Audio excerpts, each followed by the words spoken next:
हरे कृष्णा, राधे राधे। आप सभी का वेलकम एक बार फिर से वृंदावन गोपिका चैनल में। आई होप आप सब बहुत बढ़िया होंगे, खुश होंगे, गोपाल जी की प्यारे से की सेवा भी कर रहे होंगे। तो आप दर्शन करें, मेरे बाल गोपाल लड्डू गोपाल जी हैं जो बहुत बड़े हैं। और देखिए कितने सौभाग्य की बात है कि अक्षय तृतीया आने वाली है और मैंने बहुत से अक्षय तृतीया जो वीडियोज़ बनाए हैं चंदन चढ़ाने के बनाए हैं।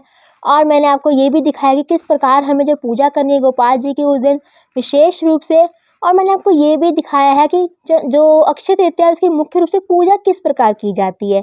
तो जो आज का वीडियो है वो भी अक्षय तृतीया पर ही है। तो आज मैं बात करने वाली हूँ कि अक्षय तृतीया पे हमें लड्डू गोपाल जी को कौन से भोग जो है मुख्य रूप से लगाने चाहिए। तो देखिए ठाकुर जी की सेवा जो बहुत ही बड़ी सेवा है, हर किसी को प्राप्त नहीं होती है। जिस भक्त के ऊपर जो है भगवान की कृपा होती है हमारे गोपाल जी की, वो ही भक्त जो है ठाकुर जी की सेवा कर सकता है। तो देखिए जब उस भक्त पर ठाकुर जी के जो है कृपा होती है, गोपाल जी की कृपा होती है, तो ठाकुर जी भी जो अपने आप ही उसे समर्थ भी दे देते हैं। तो उसी प्रकार हम जो है ठाकुर जी को भोग लगाते विभिन्न प्रकार के और विभिन्न प्रकार के त्योहारों के अनुसार भी भोग लगाते हैं हमारे गोपाल जी को, चाहे वो कोई सा भी त्योहार क्यों ना हो।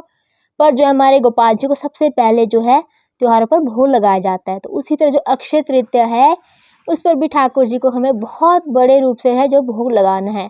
तो देखिए जो अक्षय तृतीया है उस दिन भव्य रूप से जो है हमारे बांके बिहारी जी दर्शन देते हैं, सभी ठाकुर दर्शन देते हैं।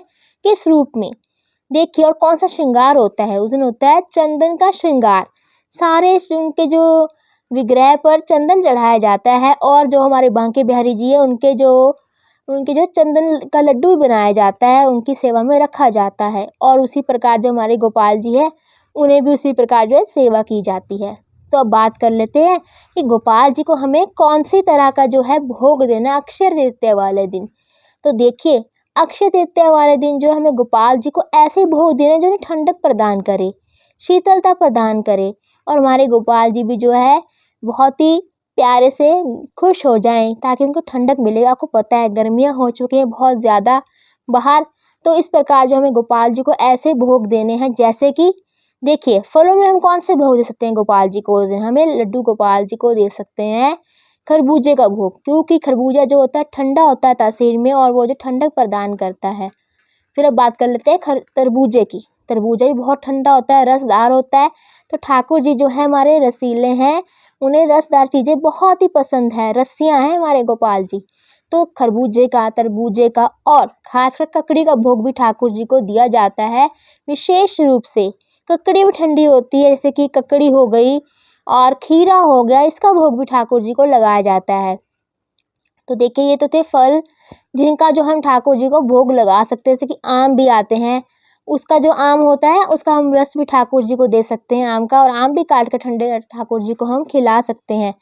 तो देखिए इस प्रकार जो हमें ठाकुर जी को जो है भोग देने हैं। और देखिए विशेष रूप से ठाकुर जी को उस दिन जो शरबत भी पिलाए जाते हैं गोपाल जी को।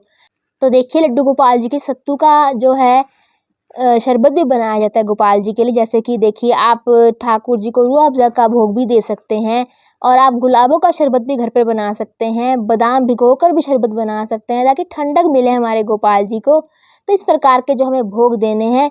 और हम बात करें अगर ठाकुर जी को जो हम दूसरे भोग देते हैं, तो ठाकुर जी को आप जो है खीर का भोग भी लगा सकते हैं ठंडी करके, और अन्य भोग जो होते हैं गोपाल जी को ज़रूर खिलाइए उस दिन। तो आई होप आपको पता लग गया होगा गोपाल जी को हमें अक्षय तृतीया पे किस प्रकार के भोग देने हैं और भोग सेवा करनी है।